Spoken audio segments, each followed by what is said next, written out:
담임 목회를 시작하기 전에 아내하고 이런 얘기를 한 적이 있어요. 우리가 담임 목회를 할 때 교회 안에서 이 다툼이 일어나면은 이거 어떻게 할까? 진압을 해야 되나?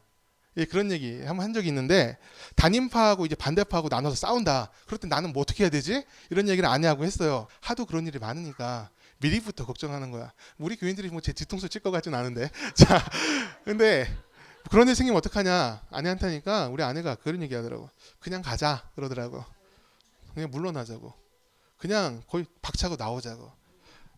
옳지 않으니까 거기서 다투고 네 편 내 편 나누는 것은 하나님이 슬퍼하실 거니까, 옳지 않으니까 그냥 떠나자. 그렇게 얘기하더라고요. 눈물이 나면 그 상태에서 울면서 눈물로 호소하고 하나님 것을 호소하고 그 자리를 벗어나자.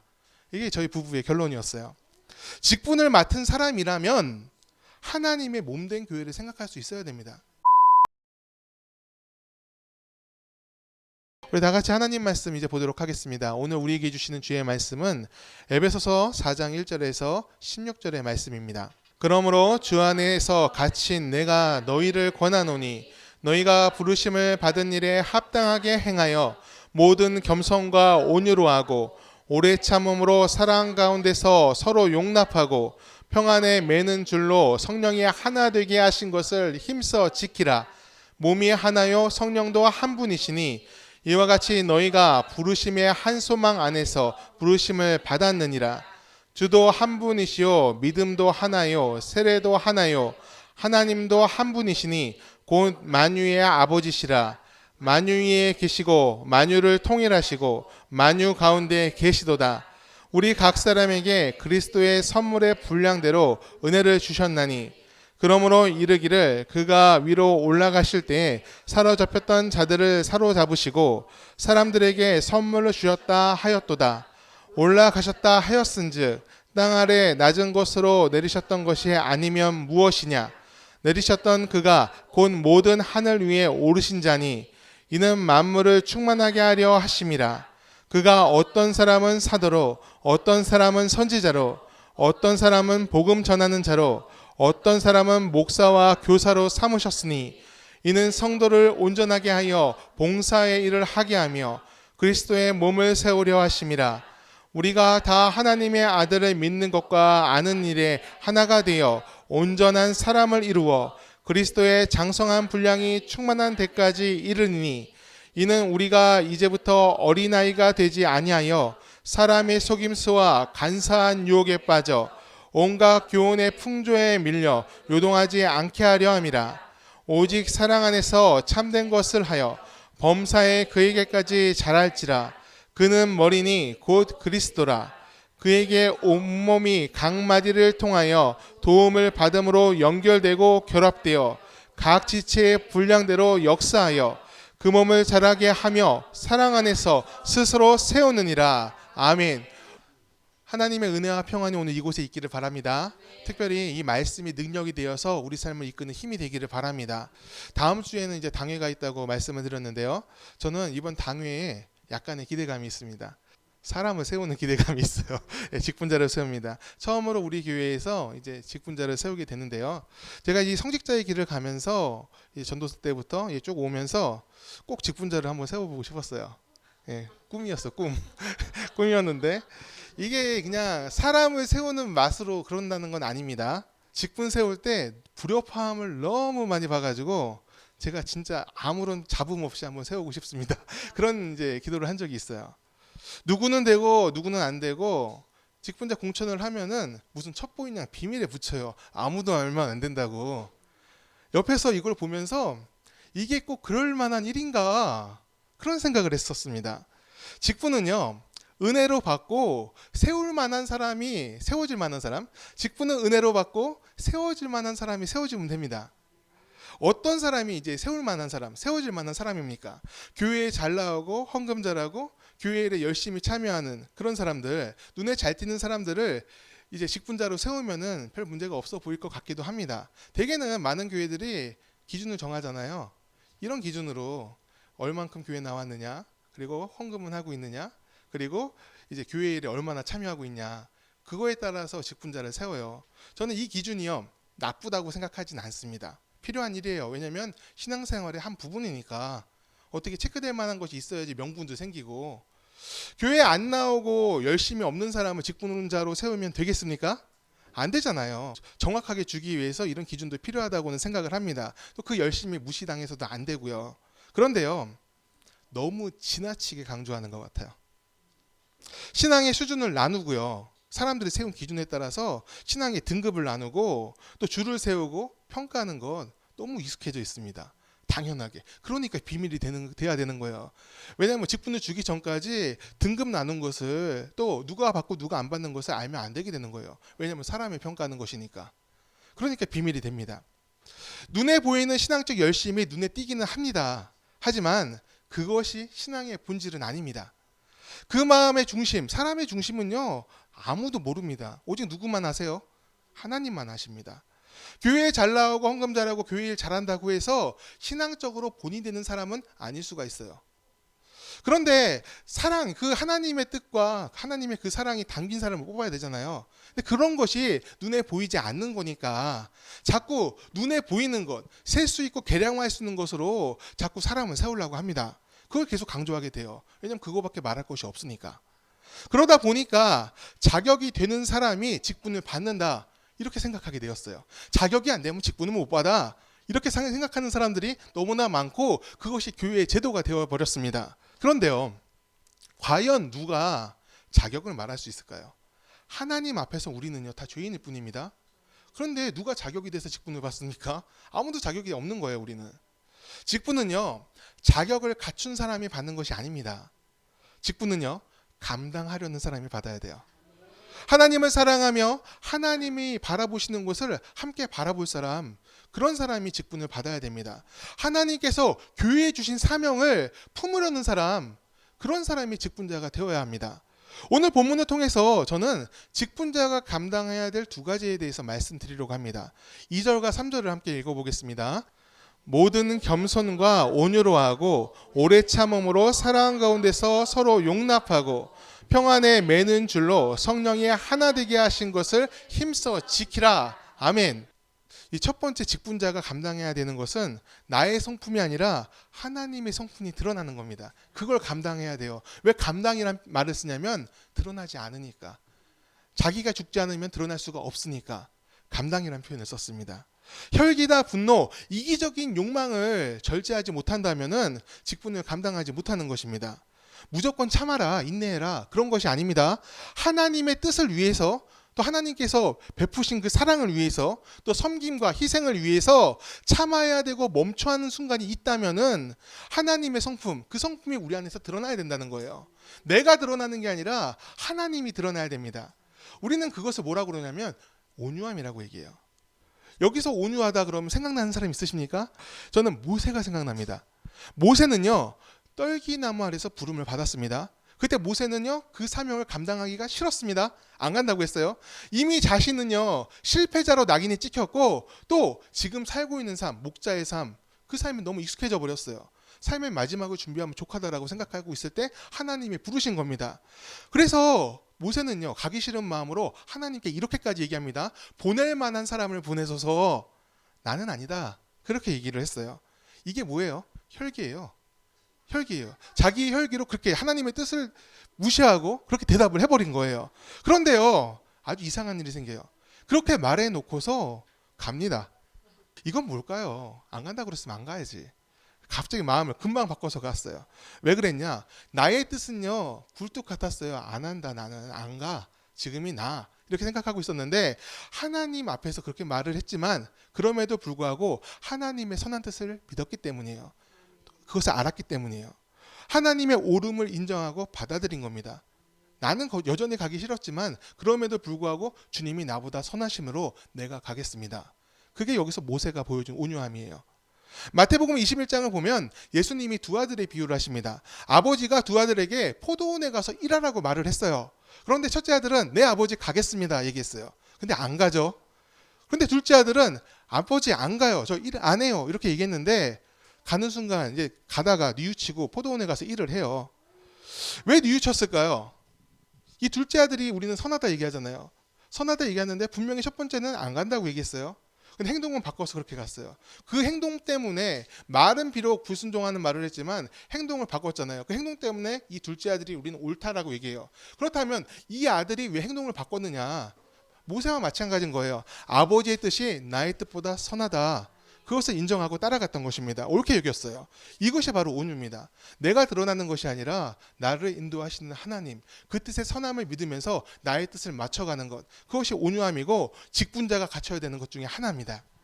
우리는요, 교회 안에서 이 다툼을 너무 많이 봐왔어요. 그렇지 않습니까? 저만 많이 본 건 아니잖아요. 다 같이 봐왔어요. 어떤 사람들이 교회에서 다툼을 만듭니까? 처음 교회에 온 초신자들이 다툽니까? 멱살잡이하고 막 합니까? 안 하잖아요. 대부분요 고인물들이에요. 고인물이 뭔지 알죠? 거기 아주 오랫동안 머물러 있던 사람들. 그 교회에 가장 오랫동안 다닌 사람들, 스스로 가장 높은 줄 알고 말을 함부로 하는 사람들이 다툼을 만듭니다. 교회의 다툼은 대부분 목사님들, 장로님들한테 시작이 돼요.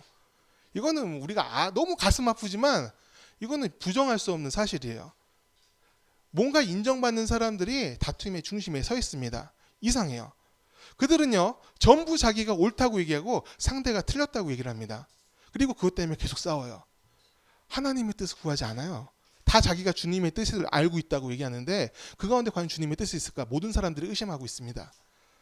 온유는요, 내가 틀렸다고 인정하는 것에서 시작을 합니다.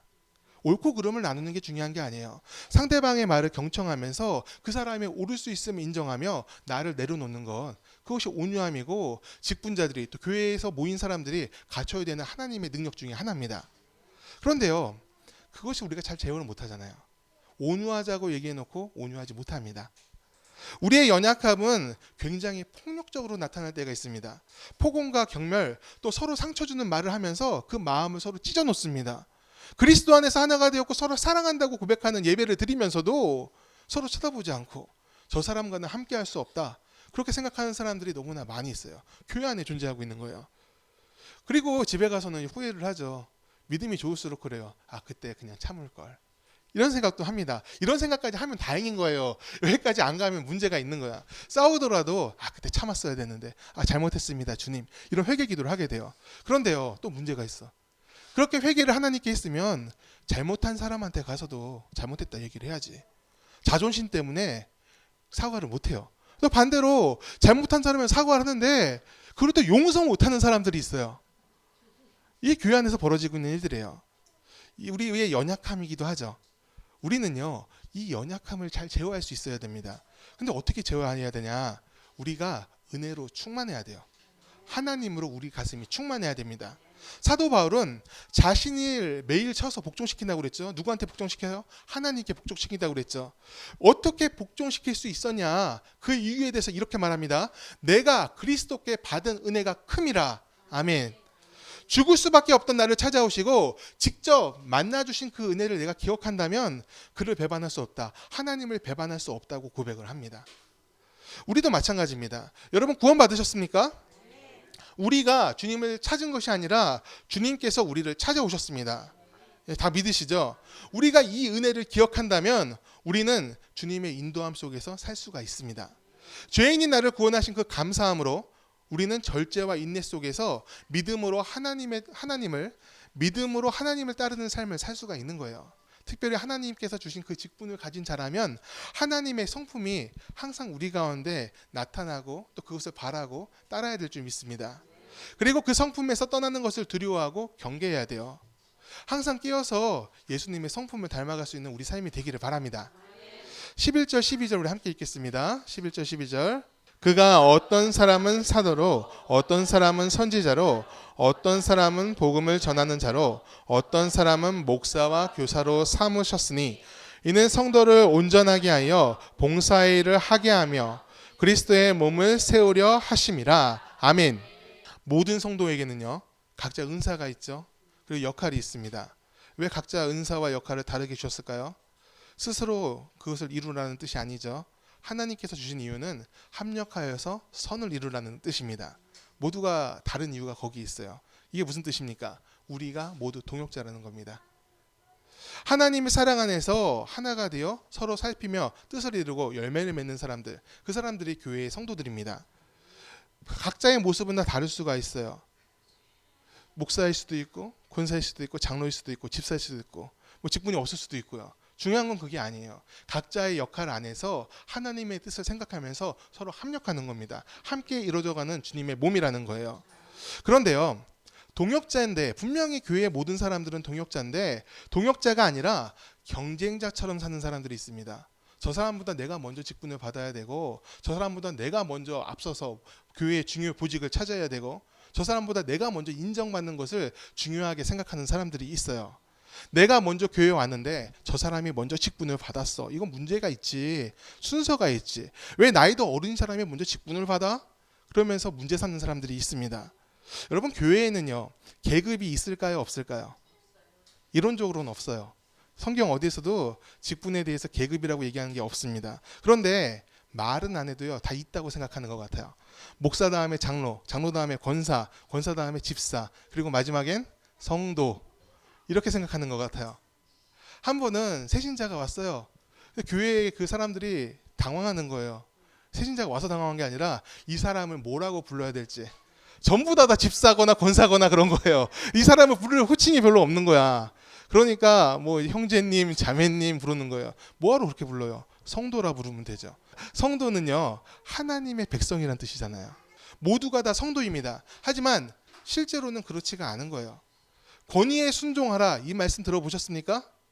이 말은 우리가 진짜 저 어릴 때부터 굉장히 많이 들었던 것 같아요. 그 위로부터의 권위에 순종하라. 위로부터 누굽니까? 목사의 말을 잘 듣고 장로의 말을 잘 듣고 지도자로 세워진 사람들의 말을 잘 들어야 된다. 그래야지 교회의 질서가 선다. 이런 얘기를 우리는 엄청 많이 들었습니다. 그런 의미로 많이 얘기를 했어요. 결론부터 말하면 권위에 순종하라는 말은 맞습니다.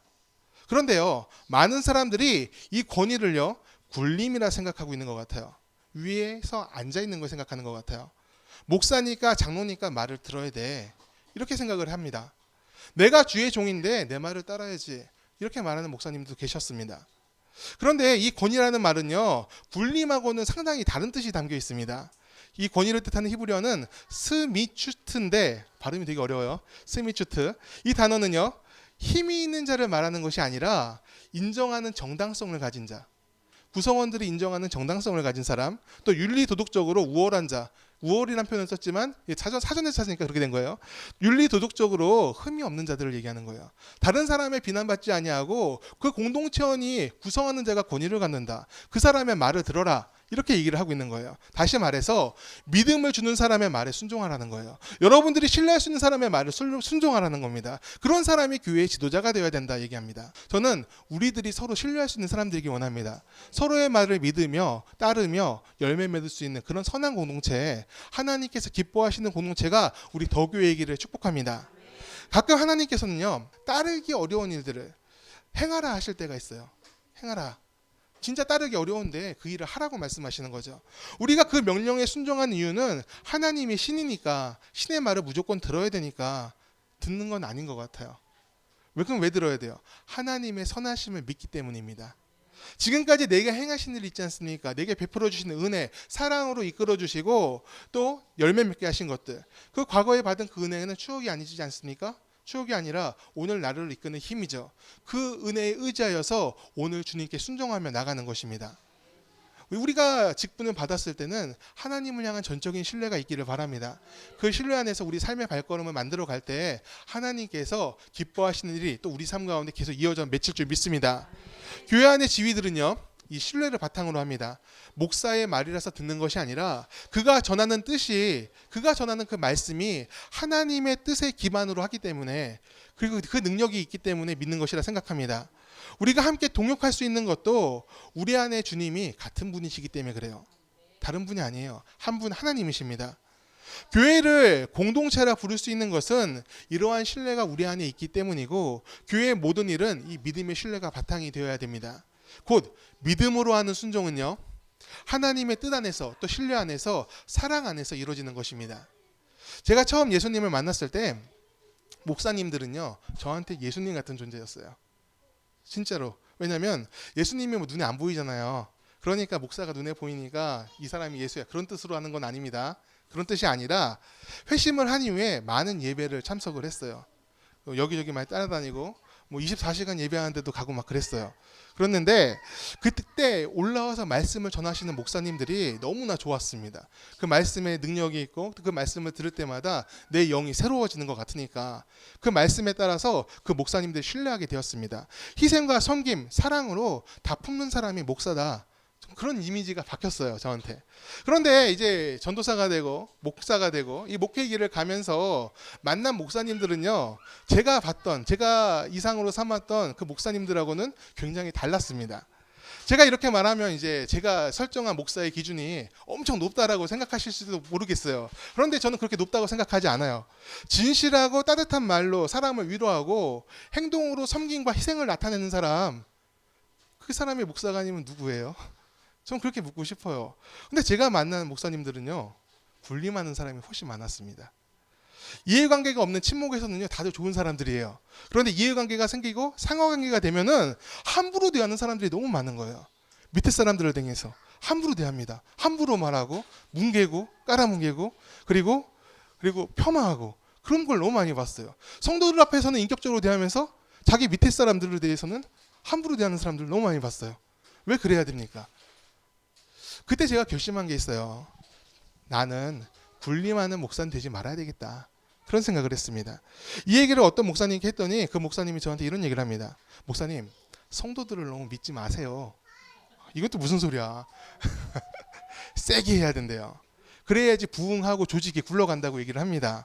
조이고 몰고 그리고 밀어야지 앞으로 간다고. 그 사람이 그렇다. 이렇게 얘기를 조언 아닌 조언을 해줬어요. 무슨 왕정시대도 아니고 이런 말을 제가 왜 들어야 되는지 모르겠더라고요. 그때 또 결심을 했어요. 그냥 뒤통수를 맞아야 되겠다. 이런 결심을 했어요. 나를 위해서 음모와 술수를 쓰는 그런 사람은 되지 말자. 내 편, 반대편 나누는 사람은 절대 되지 말자. 담임 목회를 시작하기 전에 아내하고 이런 얘기를 한 적이 있어요. 우리가 담임 목회를 할 때 교회 안에서 이 다툼이 일어나면은 이거 어떻게 할까? 진압을 해야 되나? 예, 그런 얘기 한번 한 적이 있는데 담임파하고 이제 반대파하고 나눠서 싸운다. 그럴 때 나는 뭐 어떻게 해야 되지? 이런 얘기를 아내하고 했어요. 하도 그런 일이 많으니까 미리부터 걱정하는 거야. 우리 교인들이 뭐 제 뒤통수 칠 것 같진 않은데. 자, 근데 그런 일 생기면 어떡하냐? 아내한테 하니까 우리 아내가 그런 얘기 하더라고. 그냥 가자 그러더라고. 그냥 물러나자고. 그냥 거의 박차고 나오자고. 옳지 않으니까 거기서 다투고 네 편 내 편 나누는 것은 하나님이 슬퍼하실 거니까 옳지 않으니까 그냥 떠나자. 그렇게 얘기하더라고요. 눈물이 나면 그 상태에서 울면서 눈물로 호소하고 하나님 것을 호소하고 그 자리를 벗어나자. 이게 저희 부부의 결론이었어요. 직분을 맡은 사람이라면 하나님의 몸된 교회를 생각할 수 있어야 됩니다. 머리는 예수님이시고 우리는 그 밑에 모두 하나된 지체입니다. 어느 하나 중요하지 않은 것이 없어요. 의견이 안 맞아도 사랑함으로 그 사람은 놓치지 않았으면 좋겠고 다투더라도 존중함까지는 잃지 않았으면 좋겠어요. 다 똑같아서 하나 된 것이 아니라 다 다르지만 같은 머리 예수님 아래에 있기 때문에 하나 된 교회이기를 바랍니다. 우리는 이제 주님께 계신 곳까지 함께 자라나는 사람들이에요. 이건 나이와 신분 상관없어요. 직분에 그 상관없어요. 모두가 다 하나님을 향해서 자라나는 사람들입니다. 우리 사이에는 사람들 사이에는 성도들 사이에는 높고 낮음이 존재하지 않습니다. 그리스도 안에서 모두가 한 형제이고 같이 믿음의 경주를 하는 동역자들입니다. 누구는 같이 하고 누구는 버려도 된다. 그런 것이 없습니다. 모두가 다 함께 끝까지 가야 돼요. 왜 끝까지 가야 됩니까? 하나님께서 그것을 기뻐하시니까. 주님께서 원하시고 그것이 교회를 세운 이유입니다. 교회를 크게 만들고 많은 사람이 모이라고 주신 것이 아니라 한 명도 잃지 말고 같이 오라고 교회를 세우셨습니다. 교회가 하나 된 이유는 세상을 향해서 그 하나님의 선하신 뜻, 함께 오라고 하신, 함께 구원받으라고 하신 그 하나님의 그 은혜를 전하기 위해서 교회가 존재하는 것입니다. 그 모습이 하나님께 영광이 돼요. 우리가 이 직분을 생각할 때 뭐 호칭 때문에 직분 받는 건 아니지 않습니까? 그 직분에 담긴 뜻을 생각했으면 좋겠어요. 예수님의 성품을 담고 그 뜻을 품고 그 역할을 행하며 하나님의 동역자들과 함께 선을 이뤄가는 것, 그것이 직분자가 존재하는 이유입니다. 청년 때부터 알고 지낸 집사님이 한 분 계세요. 한 번은 이런 얘기를 나눴어요. 우리가 옛날이 더 좋았지. 뭐 이제 아재들 모여가지고 이제 추억놀이 하는 거죠. 옛날 얘기 막 하다가 보니까 그 집사님 이런 얘기예요. 청년일 때가 그립다. 이런 얘기를 합니다. 젊어서 그런 게 아니에요. 신앙적으로 그때가 더 좋았다는 뜻이에요. 왜 그랬냐? 그때는요, 기도하면 응답이 넘쳤다고 합니다. 신앙생활이 신났습니다. 왜냐면 기도하면 바로바로 이루어지니까. 그리고 하나님을 향해 뛰쳐나가는 힘이 있었다고. 그런데 지금은 너무 건조하다. 그것은 내 손에 쥔 게 너무 많기 때문에 그렇다. 결론이 그거였어요. 청년 때 기도하면 너무나 좋았고 신나게 응답받은 이유는 하나님만 바라봤기 때문이었습니다. 하나님 한 분이면 만족했고 행복했습니다.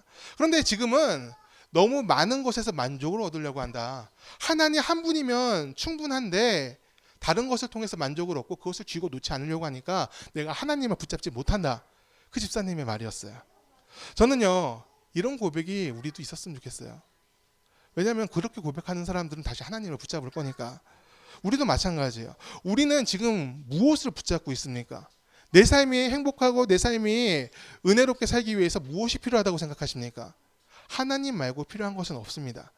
다른 모든 것도 주님 안에서 주신 것이고 주님을 위해서라면 모든 것이 쓰일 수도 있는 겁니다. 주님이 나와 함께 하시면 그것으로 만족합니다. 이것이 우리의 믿음의 고백이 되기를 바랍니다. 이제 말씀을 마무리할 텐데요. 직분은요, 자격이 돼서 받는 것이 아니라 감당하는 것입니다. 이것을 잊지 않았으면 좋겠어요. 그 감당이라는 것은 받기 벅찬데 그럼에도 불구하고 받는 것을 말하는 거예요. 나는 그것을 감당할 수 없습니다. 그래놓고 아예 안 받는 게 아니라 내가 감당할 수 없지만 하나님을 의지해서 내가 이것을 감당하겠습니다. 그 마음으로 직분을 받는 것입니다. 행하기 힘들어도 그래도 주님 의지해서 가겠습니다. 그럼 믿음으로 인생의 걸음을 걸어가는 것, 그것이 직분자의 삶인 줄 믿습니다. 어떻게 우리가 그것을 함께 할 수 있습니까? 하나님이 오늘 나와 함께 하심으로 주님을 바라보며 함께 가겠습니다. 이런 고백이 우리한테 넘치기를 바랍니다. 하나님만 계시면 됩니다. 여러분 믿으십니까? 하나님만 계시면 된다는 그 믿음 안에서 우리가 인생의 걸음을 나갈 때 우리 인생이 주님의 영광으로 가득 차게 됩니다. 또 그것이 우리가 존재하는 이유예요.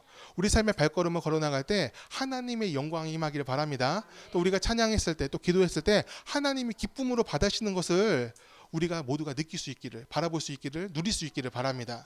오늘 시간 같이 찬양하기 원합니다. 주님 큰 영광 받으소서. 이 찬양할 때 하고요, 우리 같이 기도할 텐데 하나님 우리를 써주옵소서. 그 영광에 써주옵소서. 세상이 말하는 영광이 아니라 진실로 하나님이 이 땅을 바라보시면서 이루고자 하시는 그 영광, 우리 삶을 통해서 또 우리 교회를 통해서 또 우리가 받은 그 직분을 통해서 나타나도록 하여 주시옵소서. 기도하시길 바랍니다. 다 같이 찬양합니다.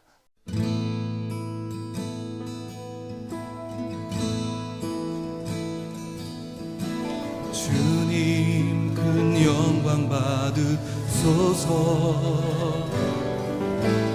홀로 찬양 받으소서.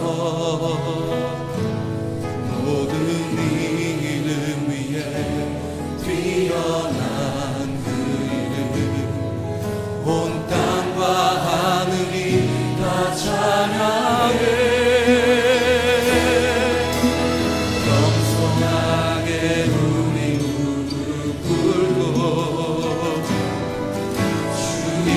앞에 영광 돌리세. 모두 절하세. 독생자 예수 주님께 찬양드리리. 모든 영광과 존귀와 능력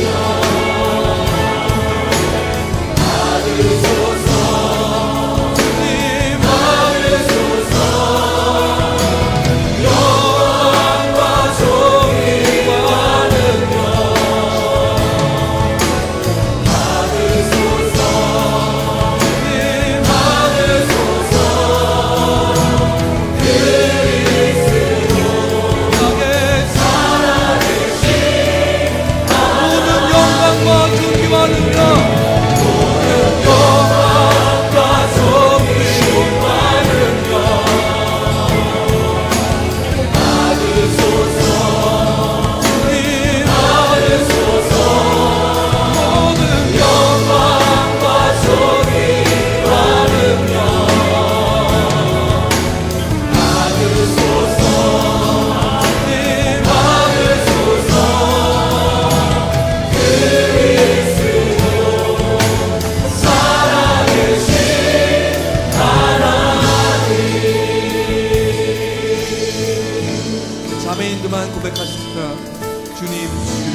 겸손하게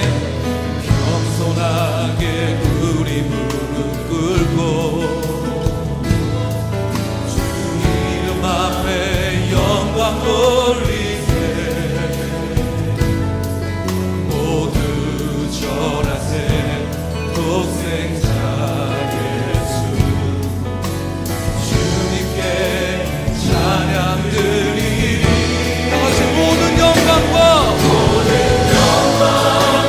존귀와 능력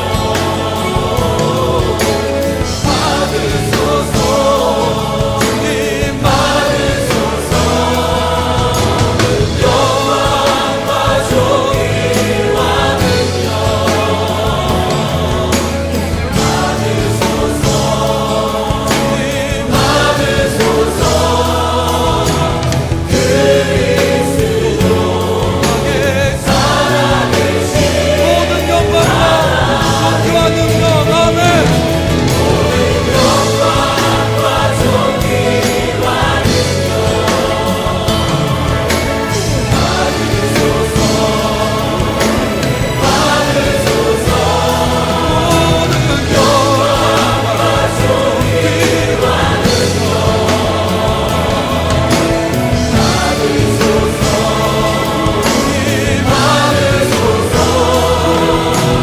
그리스도 땅에 살아계신 다시 한번 전심으로 고백합니다. 모든 영광과 존귀와 능력 영광과 존귀와 능력 받으소서. 받으소서. 모든 영광과 존귀와 능력 받으소서. 주님 받으소서. 그리스도 땅에 살아계신 하나님. 할렐루야. 할렐루야. 살아계신 하나님.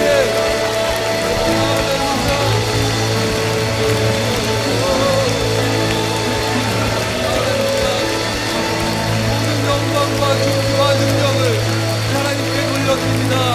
할렐루야. 할렐루야. 할렐루야. 할렐루야.